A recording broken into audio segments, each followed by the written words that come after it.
The abuse ends now. Well, that is the battle cry from one lawmaker as House Republicans push for deep cuts to Medicaid, but protesters say it goes too far. We break down President Trump's so-called Big Beautiful Bill today on the Morning Edition.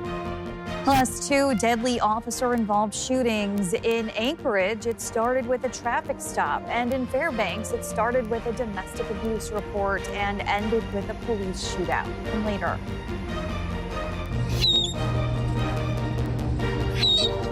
Well, that's the sound of one very loud and very lucky little rescue currently getting round-the-clock care at the Alaska Sea Life Center.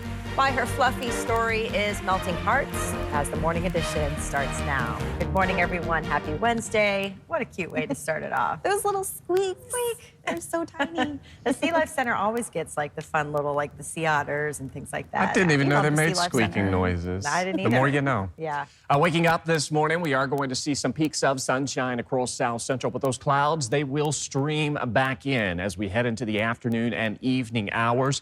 This coming off of yesterday, where it did take some time, but we did see that sunshine making a return to South Central. And overall, yesterday was a nice day once we got past those rain showers. 43 is where we're currently sitting at. Winds remaining calm. However, later today, we will begin to see some winds increasing, where winds across South Central could gust upwards of about 30 to 40 miles per hour. Clouds already streaming in across coastal regions, inland locations, largely seeing some clearer skies, and those clouds, though, will thicken up throughout the day. We do have some light rain out towards Talkeetna at 39.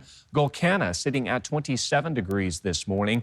We are going to continue to see those temperatures easily warming into the 50s, even with that cloud coverage that's going to stream back in throughout the remainder of today. And we're also going to see the return of some rain showers, more so towards coastal regions. We can't rule out a stray shower for inland locations, but most of the rain that we're going to see today will build into Kodiak as well as coastal regions of South Central.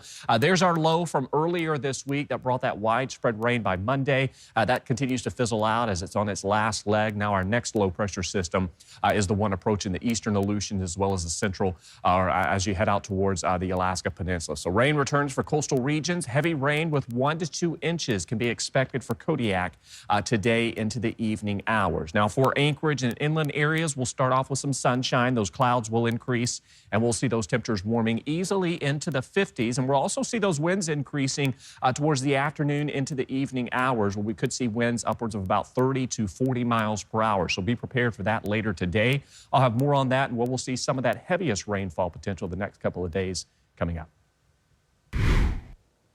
2 officer-involved shootings happened across Alaska overnight Monday, including one in Anchorage. Police say it began as a traffic stop and ended with a person dead, a gun found near their lap. Anchorage Police Chief Sean Case held a news conference Tuesday morning but could not release many details. And that's because the video of the incident and the lighting condition, the movement in the video, makes the video a little bit less clear than some of the previous videos. A deadly confrontation on Bregaw Street ended with gunfire and questions that Police Chief Sean Case still can't answer. Anchorage police say a routine traffic stop turned deadly Monday night after officers spotted a gun in the driver's lap. But a neighbor who witnessed the shooting says what he didn't hear is what stands out, and he's calling for more accountability from APD. Joe Allgood takes us to the scene and into why this latest shooting is leading to growing calls for change. During the contact, officers observed a gun. The gun was in the lap area of the driver. And again, I'll kind of use the lap area of the driver as a very broad term because, as I already mentioned, what the officers saw in terms of the movement of that gun, that will be determined later on when the officers are interviewed. What exactly was said during that interaction is unknown right now. What is known is the gunshot that followed, leaving the driver dead. Witness Lester Morgan said he was struck by the lack of noise before the shot rang out. I heard the gunshot. I heard no verbal altercation. There was nothing. And I imagine they're going to say that there was. But Morgan's own son, Tyler, was killed in an officer-involved shooting nearly a year ago. Tuesday is also the one-year anniversary of the Chris Handy shooting, which prompted a more in-depth review process of officer-involved shootings after doorbell footage surfaced showing Handy appeared to not be pointing his gun at officers, as police said. After last night's shooting, Morgan wishes to see more done. I think we need independent review board, a civilian review board, non-police officers. In an interview last week, Case maintained his position that an independent review board is not needed. We're generally pretty hard on ourselves. We have an extremely high expectation of the way our employees perform their jobs and the way they interact with the public. And in some of those investigations that we do are really around like a culture that we've built here. Anchorage police policy requires body camera footage to be released within 45 days of an officer-involved shooting. But the chief can delay that release if there's a safety risk, a threat to the investigation, or to protect sources or the rights of the accused. 2 people are dead and 2 officers injured after gunfire erupted in Fairbanks. Troopers say 36-year-old Thomas Bean opened fire on police Monday just after 10 p.m. on Washington Drive. Officers fired back, killing Bean. Inside the home, authorities found the body of 29-year-old Jesse Bidgood of North Pole. Investigators believe he was killed by Bean before the shootout. 2 Fairbanks police officers suffered minor injuries. The Alaska Bureau of Investigation is now handling the case, and the Office of Special Prosecutions will review the findings. Alaska state troopers identified the officer involved in a shooting last Friday night in Wasilla. Trooper Cody Haley shot a woman during a welfare check in the Meadow Lakes area. Authorities say she pointed what looked like a handgun at officers, later determined to be a BB gun without an orange safety tip. The woman survived and is still in the hospital. She's not been charged. Trooper Haley is on leave while the Alaska Bureau of Investigation reviews the shooting. A man accused of giving fentanyl to a Wasilla teenager who later died is now facing serious charges and facing her family in court. This is Sean Mobley. He's charged with murder, manslaughter, and drug misconduct in the death of 16-year-old Elena Tonis. As Johnson Kuhn reports, her family says they've waited months for this moment. 45-year-old Sean Mobley is being charged with second-degree murder along with manslaughter and first-degree misconduct involving a controlled substance for allegedly providing fentanyl to 16-year-old Elena Tonis that the state says led to her fatal overdose in November. Mobley appearing in person for his arraignment today. In addition to allegedly providing Tonis with fentanyl, the state says he also abandoned her on a power line trail in Wasilla as she was having an overdose. Charging documents attribute hypothermia as a factor to her death, stating it's believed she was likely still alive at the time she was left on the trail. Elena's grandmother says though she had heard Elena speak of Mobley many times, today in court was the first time she's ever seen the man prosecutors say is responsible for her granddaughter's death. Feels like we're getting closer to, some kind of a closure for Elena, but I know it's going to be a long road. A judge set the pre-trial conference for June 20th, with the trial starting on July 7th. Mobley's bail has been set at $750,000. Johnson Kuhn, Alaska's news source. More information now as Tuesday marked 1 year to the day Christopher Handy was shot and killed by Anchorage police outside a Sand Lake apartment complex. The shooting marked a first for the department, the first deadly encounter caught on its new body cameras.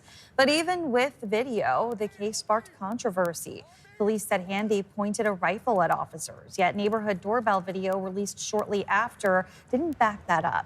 Handy's family pushed for transparency and grew frustrated when they couldn't see the footage for weeks. We, the people, should be able to look at anything at any time that they have. There should be transparency. My worries is that the public will not know what's going on and it'll continue to happen. After Chris Handy's death, APD updated its policy. Body cam video must now be released within 45 days unless it risks safety or the investigation. And family members will be shown the video before the public. New this morning, a man who opened fire on Anchorage police during a 2022 standoff has been convicted of multiple counts of attempted murder. Alaska's news source covered the standoff, and you're watching video from that day in March 3 years ago.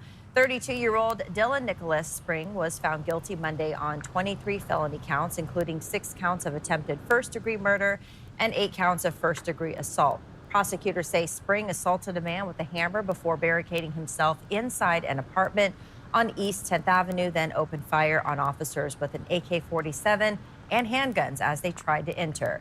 At trial, Spring claimed multiple defenses, arguing he acted in self-defense. He fired at every single officer that was present, and we had at least 5 officers there. This wasn't an act of just firing on one officer. This suspect fired on 5 officers with the intent of killing 5 police officers. After several hours, police took Spring into custody unharmed. One officer was shot multiple times and has not returned to patrol. Spring is being held without bail, and he's due for sentencing in September and could face decades behind bars. Coming up, could the time change soon be a thing of the past in Alaska? Lawmakers are considering a bill that would put an end to daylight saving time. We have the latest in our Capitol coverage. Plus, before you dig into the garden season, there's a step many new gardeners miss. We'll show you how to train your seedlings to survive the great outdoors. Well, welcome back. A tiny survivor from Homer is now getting a second chance. Yeah, a 2-month-old sea otter pup was found stranded, dehydrated, and malnourished on a beach near Homer. Wildlife response volunteers from the Alaska Sea Life Center stepped in to help. The center says she was alone and had a possible injury to one of her front paws. And at that age, otter pups need constant care. Without their mothers, they do struggle to survive. She's now getting 24-hour support from a dedicated veterinary team in Seward, who hope to give her a bright future, one cuddle and one clam at a time. How teeny she is. Glad they found her, but she probably misses her mama. I know. Aaron, good morning. Yeah, we are waking up this morning to some sunshine in the forecast. However, we are expecting to see some increasing rain chances out towards coastal regions. Rain already falling out towards Kodiak, where we're sitting at 43 degrees, 39 in Dillingham. We've got some rain showers through the Aleutians. Areas through the interior expected to hold on to mostly sunny to partly cloudy skies throughout the day, but it will be a windy one, more so into the evening hours. In fact, we're going to see some winds increasing across south central as well. There's our area of low pressure from Monday that continues to fizzle out. This is the one we're watching for today that's impacting the eastern Aleutians, the Alaska Peninsula, and then, of course, eventually it's going to build into parts of south central as well as southeast overnight into tomorrow. Now, while winds this morning aren't too terribly strong, we will see them increasing throughout the day. We've already seen gusts up to 30 miles per hour in Anchorage, nearly 40 miles per hour out towards King Cove, and Kodiak is seeing those winds up to 30 miles per hour as well. Now, while this morning isn't windy, as we head into the afternoon hours, we'll begin to see winds increasing across parts of the Kenai through the Anchorage Bowl. This is where we could see winds of about 20 to 40 miles per hour into the afternoon and evening hours. So be prepared for that likelihood. And coastal regions, immediate coastal regions out towards the water could see some coastal winds up to about 50 miles per hour. Of course, some of those stronger winds will be out over the open waters, but be prepared for today and into tomorrow to lead to some breezy conditions. And of course, we'll be watching for some rain increasing across coastal regions. Heavy activity out towards Kodiak. 1 to 2 inches of rainfall looks possible.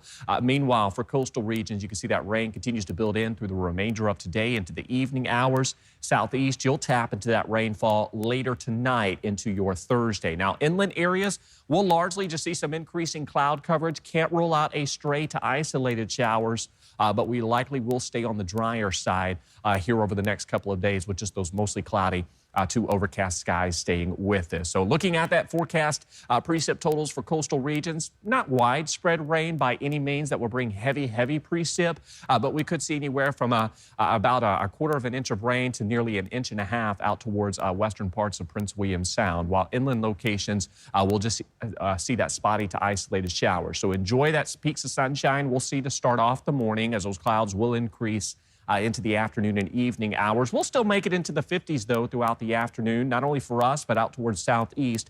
Those temperatures will warm into the lower 50s. We'll see some spotty to isolated showers throughout the day, but most of the rain for the Panhandle holds off until tonight into tomorrow. Some coastal showers and winds across the Kenai.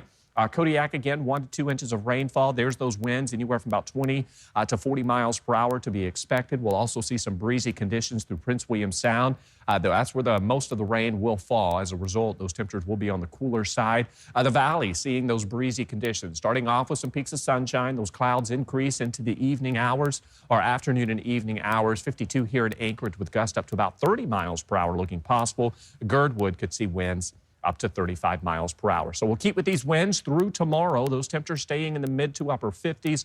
We'll see our best chance for showers for inland areas as we welcome in the weekend. Winds also impacting the interior. I'll have more on that coming up in the next forecast. All right, thanks, Aaron.